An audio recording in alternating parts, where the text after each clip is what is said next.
You're listening to episode 195 of Lifestyle Locker Radio with Kris Gethin. Hi, I'm Dr. Josh Hand, and I want to welcome you to Lifestyle Locker Radio. It is here where we talk all things lifestyle, from fitness to nutrition, peak performance to longevity, awesome relationships to inspirational stories. We take you on an amazing journey to all things life and lifestyle. Enjoy the ride. And for today's guest, I urge you to scroll down, check out the show notes, check out all their detailed links to learn more about them. But I can promise you this, you're gonna learn a ton about them in this show. We also encourage that you comment, review, and share this show if you are enjoying it from wherever and whenever you're listening. Lastly, we encourage you to check out all the links that we provide in the show notes. They are there for you, for your health, for your lifestyle. We ultimately want you to unleash your human potential. So dive into this episode. We'll see you on the inside.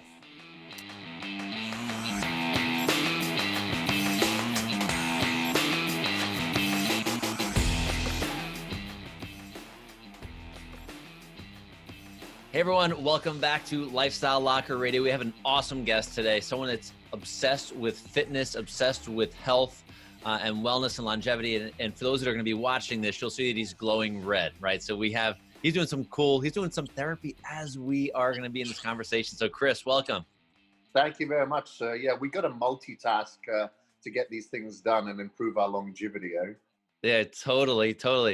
So Kris, I mean, many people that are listening to our show probably know who you are. It's not your first round in the fitness world. You've been here for a while.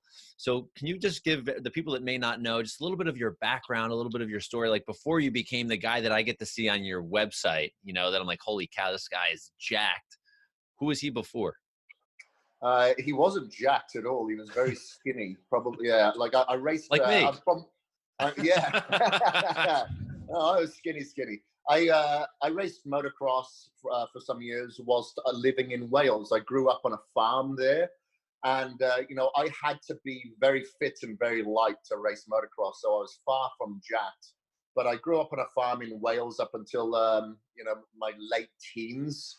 And so I had a good work ethic that I applied later in my life. And once I kind of stumbled across health and fitness and bodybuilding through resistance training, which was part of my rehab at the end of my motocross career, that's when I decided, okay, I really enjoy where this is going.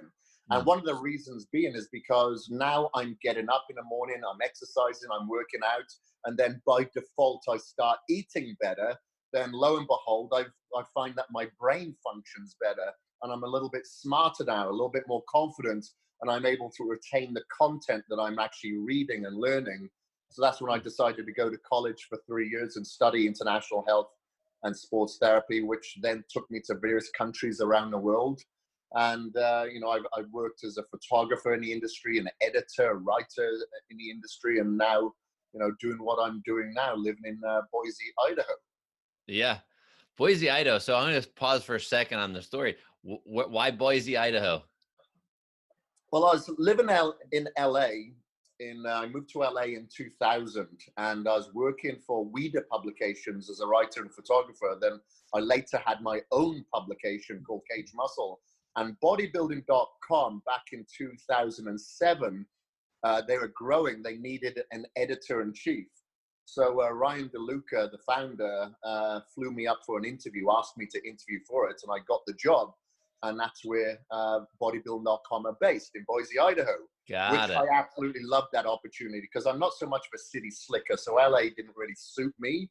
It's where my headquarters are now, but I live here in Boise, Idaho, and I'm more than happy. I did move away for about 5 years at one point, or 4 years. But, I had my green card and I love Boise, so I decided to come back. All right. Very cool.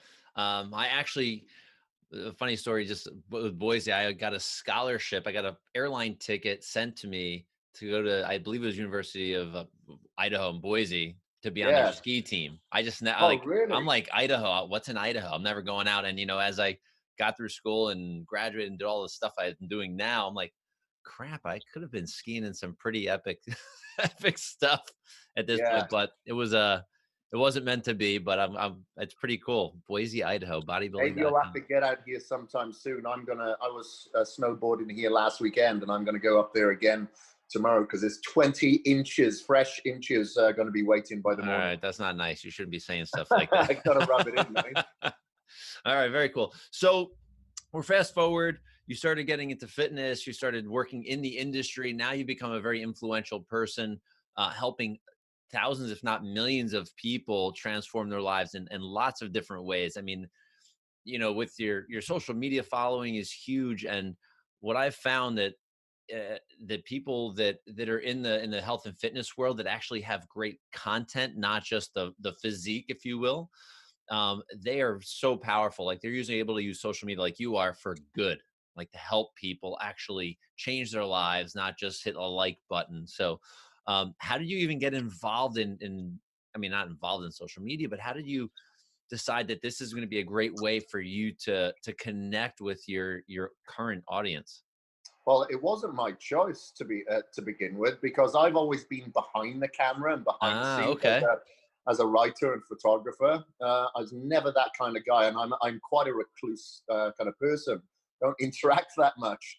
So when I'm at an expo or something like that, it can throw me off a little bit. But Ryan DeLuca, I was competing in natural bodybuilding for several years, from '99 up until 2009.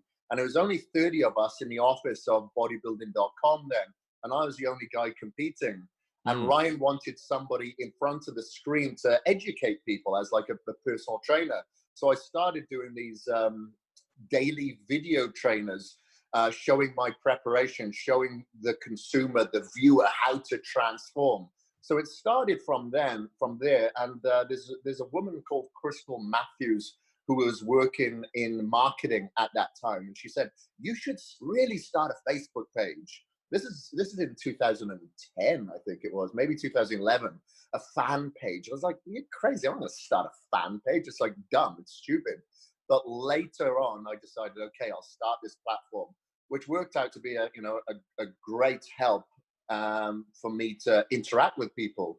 Because when I was getting into bodybuilding, I'd just look at a before and after picture in a magazine and see a supplement next to it and think, okay, I must take that supplement if I want to get that transformation, but with no ability to ask questions or interact. So now I guess what I'm doing is putting out content through social media that I wish somebody was able to put out for me, and actually interact and help people. Because as we know, everyone deals with different things. People get into fitness because they want to rehab, or they're getting through depression, or they've gone through a marriage breakup or whatever. So we have to acclimatize our content specific for that individual. And in this day and age, we're able to do that. So I like it. I enjoy it for that fact. If I didn't have a business, I probably wouldn't do it, because I've been forced to do it. But now I actually enjoy it, because I see the transformations, not just physically, but emotionally, mentally, spiritually, Yeah. and that's what creates a lot of satisfaction and gives me purpose. Yeah, I think it's great. I mean, you're not just inspiring people alone. You're educating them, because then they can connect with you. I mean, you just launched you said a new site, right? What was it? Yeah, Health Kik, which with Health a Kik, yeah, K-I-K, right? K-I-K, yeah. Right, healthkik.com, so people can get content. Like, how does it work? I know they join. It's a membership. How Yeah. does it work with them to get into interact with you and work with you? Yeah, for sure. So people wanted, it's like whatever you put out there, I've put out 7 books, I've put out video trainers, people want more. So I decided to start this platform, employ some more people to create that more. So yeah, with that membership base, there's lots of stuff that I put out there. So I did like a quote unquote 6-month daily video comeback trainer, because for about a year there, I did whatever I could to lose as much muscle as I possibly could. And then I decided to document it coming back. And then I did a push-pull video series.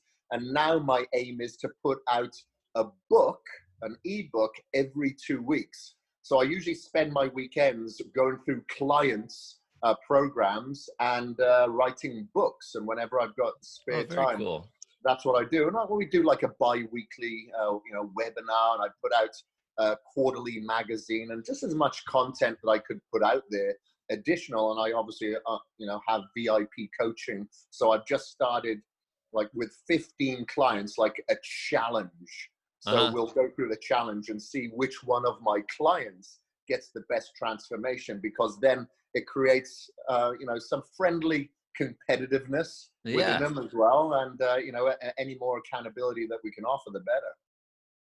Hey, here's a quick break. We want to let you know that we are sponsored by the 3065 lifestyle-based program. This is an online accountability-based program. Make sure you do scroll down, check it out in the show notes. If you're looking for more movement, better mindset, better overall health, this is a place to dive in and learn more. So check out the show notes to get the link. And now back to the show.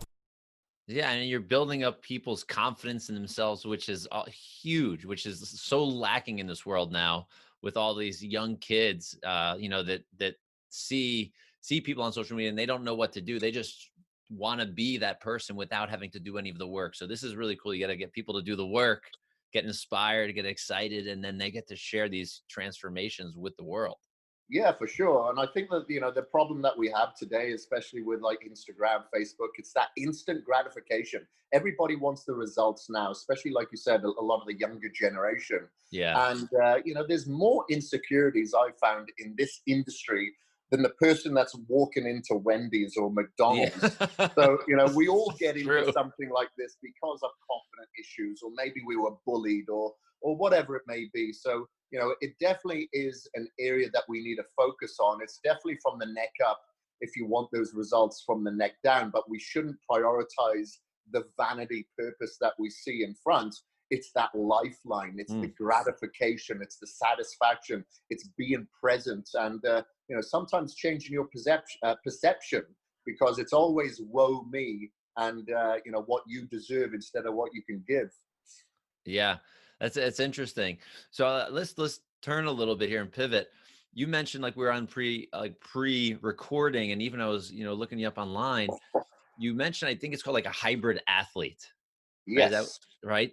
Which is really cool, because when I was looking you up and I saw I looked at your picture on your website, like, holy crap, this guy is jacked. And then I see ultra marathon, triathlon. I'm like, wait, hold on. This doesn't even make any sense in my head right now.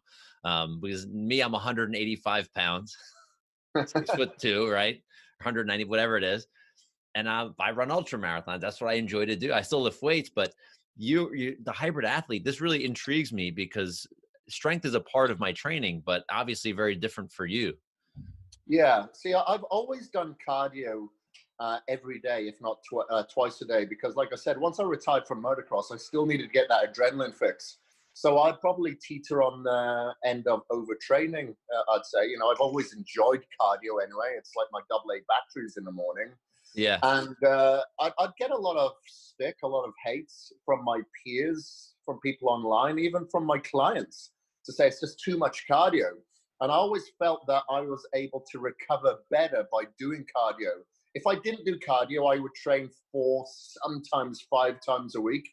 If I did cardio, I knew my recovery was better, and I was able to train 5, sometimes 6 times a week. I quantify everything. I'm sure I have no doubt in my mind. Yeah. So, I quantify my heart rate variability, my cortisol level, so I can actually see it in real time, and obviously how I feel as well. So that's when I thought, okay, well, I'll document myself getting ready for an Ironman, and I'll get ready in 6 months and have it filmed every single day. So that's what we did. And I will not lose muscle. If anything, I'll put it on.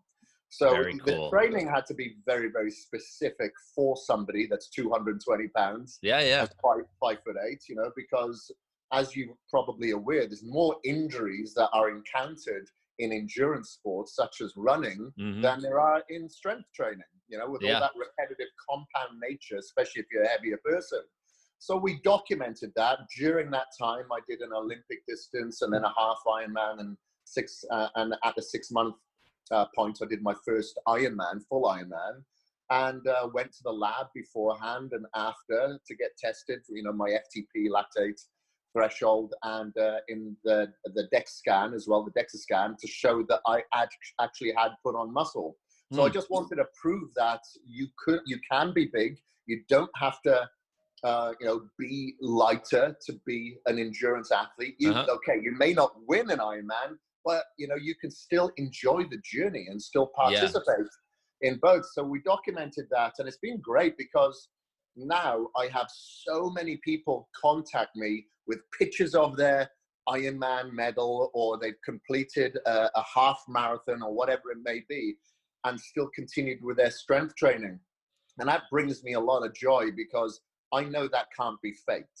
You have to put in the work for that. It's great that people go through transformations and jump on a bodybuilding stage, but let's face it, they're not going to turn you away from jumping on a bodybuilding stage. But you have to put in the work to cross over that line in, that ultra marathon or that triathlon. Yeah. So the people that you're working with, besides yourself, since you've already, like you said, you've documented everything, which is so cool. I'm going to start looking all this up because I'm very interested, because I'm in the gym probably 3 or 4 times a week, as well as whether sprinting or distance, whatever it may be. But I'm sure a lot of the muscle, if you will, building has also a lot to do with food intake. Quantity, sure. quality, all of those things, right? There's no doubt about it. And as you know, in the endurance community, they're not the healthiest of people. Like, no, there's a lot of pizzas, there's a lot of burgers, there's a lot of beers. And I recognized that once I got plugged into that social pipeline. So I wanted to bring something new. I wanted to create this hybrid crossover where the endurance athlete should be doing strength training and the bodybuilder or strength trained athlete should be doing endurance work at the same time. Because, not a lot of bodybuilders aren't necessarily healthy, and their pecs aren't going to get them to 100 years old, but their heart could if you train it in the right way. And when you mention the food, there's 5,000 calories plus per day. So, whilst I was going out with a lot of endurance athletes who were eating some gels and some bars, I had a backpack full of food on my bike, and that's just how I had to retain. And, I'd have my bottle with a jug like this with my amino acids and my BCAAs and electrolytes, etc. Yeah. It's interesting. My last event that I did, my last ultra event, it was pretty neat. They had their tent, like the main tent said healthy side and unhealthy side. So I walk in and we pack 99% of our food. Like I tend not to eat any of that other stuff, but I walk in, one side's got like broccoli and carrots, and the other side's got M&Ms, Doritos, and like soda. That's right. I'm like, this does not even make sense. I mean, you'd think, I guess, in both extremes, both with the fitness, like the bodybuilding world, as well as the ultra endurance world, they go to so much extreme to try to, just get through maybe an event or get, I watched a guy with bodybuilding when I was in chiropractic school, like just sucking down dry oatmeal before an event. And I know that's to, pull water or whatever. I'm like, that can't be good for you. You're like this huge guy. But why do you think people do that? Yeah, well, I don't know. It's crazy because people look at fuel as calories in order to finish a race or compete in a show or whatever, as opposed to looking at the source and the information those calories provide. And I always think, are these calories in front of me going to heal my future, or are they going to harm my future, regardless of what you're doing on that particular day? Well, if it's going to harm my future and cause inflammation in my gut, which could then lead to a chemical reaction in my brain, I don't want it. I don't want it, in front of me.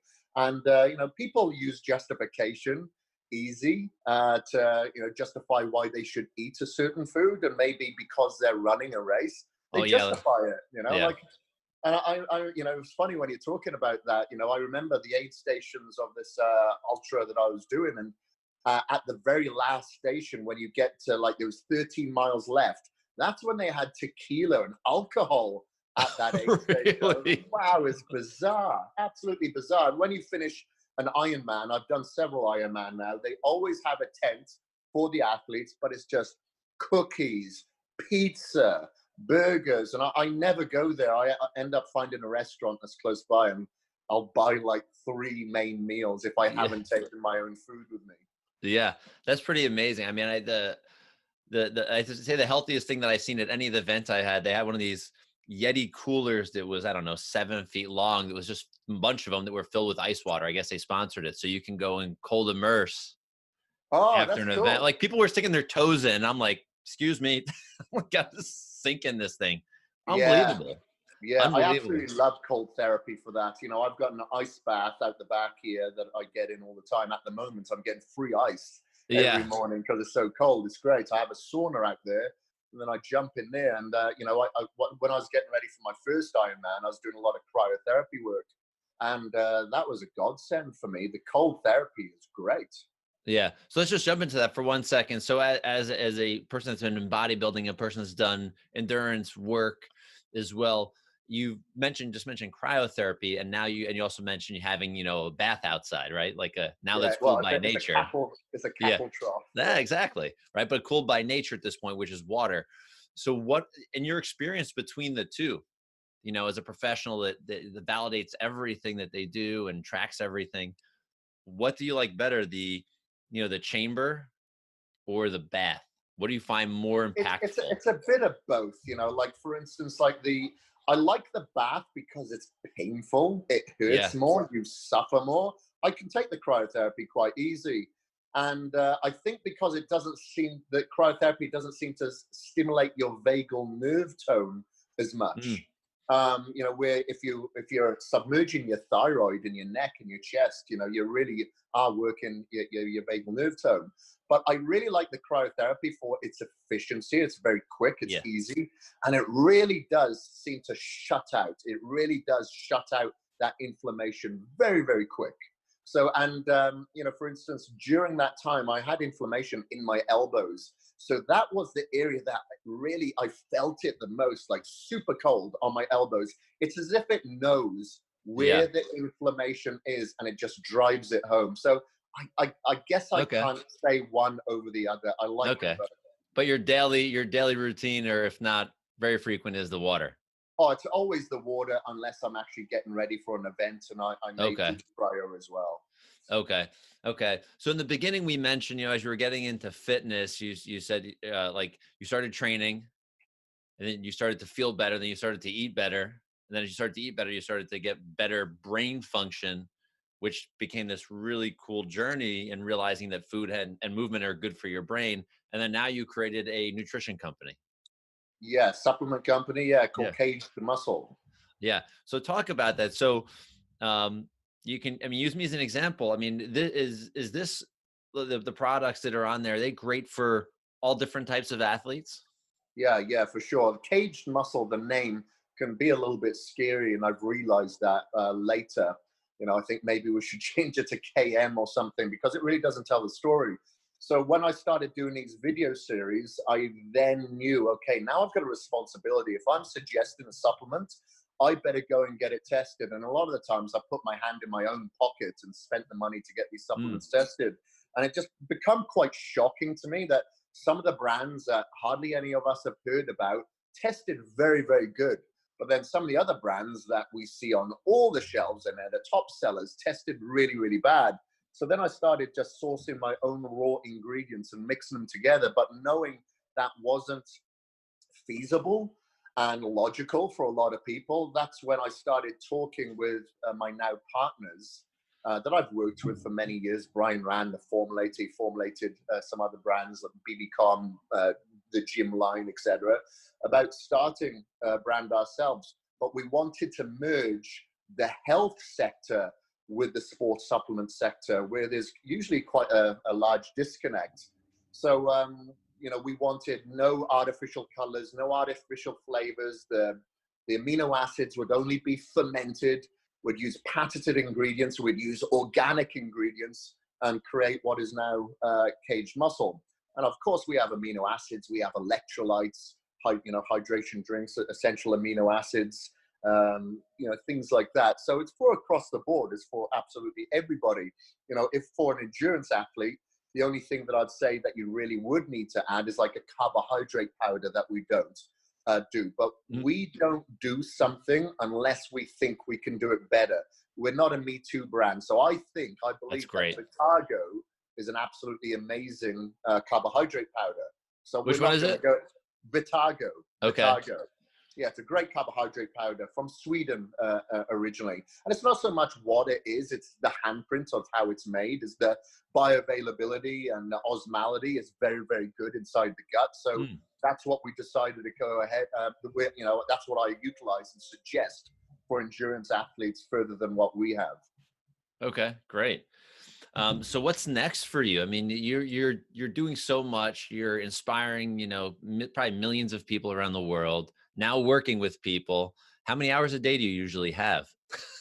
Well, I'm very efficient. Like I said, you know, when I'm working, talking to you now, I'm either on a desktop treadmill or blasting myself with red lights.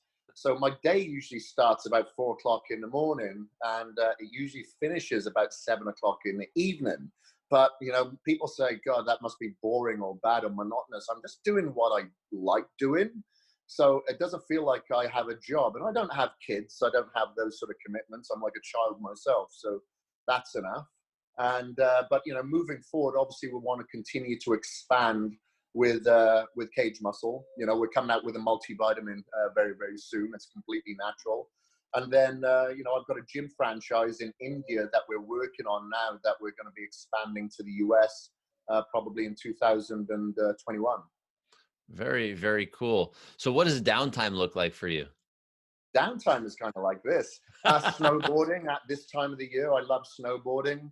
You know, I'm much like you. I like running. Like, I like active meditation. I do participate in meditation on a daily basis, but a lot of the time it's active meditation. I don't believe that you should have to sit in a silent room in darkness. You know, sometimes it could be out, like you said, running or cycling or something like that. Yeah. I like reading.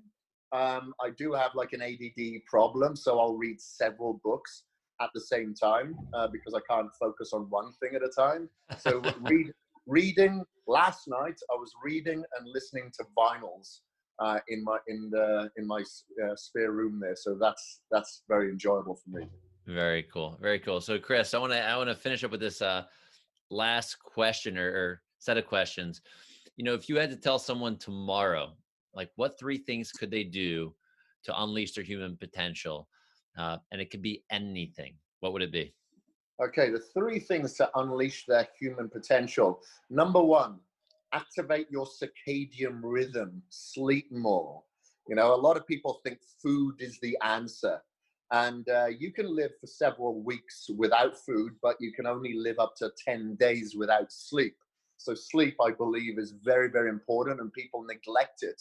They're not going to perform. I don't care how hard you work at something. You're not going to work as efficiently if you get your sleep. Okay. So this is going to sound a bit woo-woo and a bit hippie, but go out there and get sunlight every day. You know, if you can't, obviously you have to biohack your environment like you are now. But without getting that sunlight, your restorative red, as you know, I'm sure you know, you're just not going to feel as good. You're not going to perform as well. And then, you know, the following thing, I'd say the third pillar is going to be persistent and expecting the unexpected. Because let's face it, you know, life throws curveballs at us. You know, whether we get injured, whether there's a death in the family, you know, we are emotionally charged sometimes. But you have to persist through the downtimes and expect these downtimes that are going to hit you hard, just so you can go through it. Because, you know, I work with clients where, you know, I was writing a program yesterday for a client who said he's been thrown off since 2016, since the death of his father. You know, it's really, really bad. Obviously, he's gone through a downward spiral. And unfortunately, you can't live in denial. You have to expect these things to a certain degree, because you cannot sacrifice your own life when these things do happen. Yeah, that's so true. People that we live in the past a lot. Bad things happen, and they always will, unfortunately. Yeah, So I I mean, guess that's how we move forward. You just have to change your perception. Yeah. You know, I say it as if it's easy, but you know, we can look at food that's boring and bland, but then I spend a lot of time in third world countries, and those people have no idea where that next meal is coming from or what it's going to be made of. Yeah. So if we think of that, all of a sudden that dry chicken and rice isn't so bad. We should be thankful. Exactly. So gratitude would be maybe your number 4. Yeah, you got it. Thank you for wrapping that one into one word. Perfect, perfect. Well, everybody, Kris Gethin here. Holy cow. Make sure you do connect with him. I do believe he's got a little gift that he's going to give away along with his new website with Health Kik. Yeah. Do you want to talk about that? Yes, for sure. Thank you very much. So if anybody signs up for 12 months on healthkik.com, that's KIK.com, and mention this podcast, I'm going to send you a t-shirt, a dual shaker, and I will send you some Health Kik wrist wraps as well. Very There cool. you go. Very cool. Very cool. All right, everybody. That's Kris Gethin here. This guy's a superstar. I am pumped that we have connected with him. I'm pumped that you all get to connect with him now. Make sure you do follow him. He's got his own show. Follow him on social if you're not already. And to find him and find more details, if you can't find him online, maybe there's something wrong. But you can go to lifestylelocker.com/Kris Gethin, and that'll be spelled in the show notes for you. So you do not have to worry about that. So Kris, this has been awesome. I'm very grateful to have connected with you, another rock star in the natural health world. We need more people like you. Well, hopefully your show, which I'm sure it is, will inspire more people to get in touch with themselves and prioritize themselves and their lifeline. Well, thanks, brother. All right. Thank you very much, sir. I appreciate it. Hey everyone, I hope you did enjoy that show with Kris Gethin. What a cool dude, a lifestyle master. Make sure you connect and follow him on all his social platforms. He puts out great content. I hope you connect with him on his new website at Health Kik. Check out the details in the show notes on how to get there and get some of his freebies. Also remember, the show is sponsored by the 3065 lifestyle-based program. You can check out that link in the show notes as well. It's a great platform for those that are just getting into health, or those that want to reboot in health, and those that just want to move a little more in life. This program is for you. And for myself here, Dr. Josh Hand at Lifestyle Locker Radio, I want to thank all of you for listening. If you can, if you have the time, or want to make the time, we appreciate that 5-star review on iTunes or from wherever you are listening. It helps get our message to more people. You are doing what Kris spoke about at the end of the podcast, about inspiring others to make change. So that's how I'm asking you to contribute and help, by helping get this to more people. It matters. So again, Dr. Josh Hand, have a great day, evening, or night. Peace out. Bye-bye.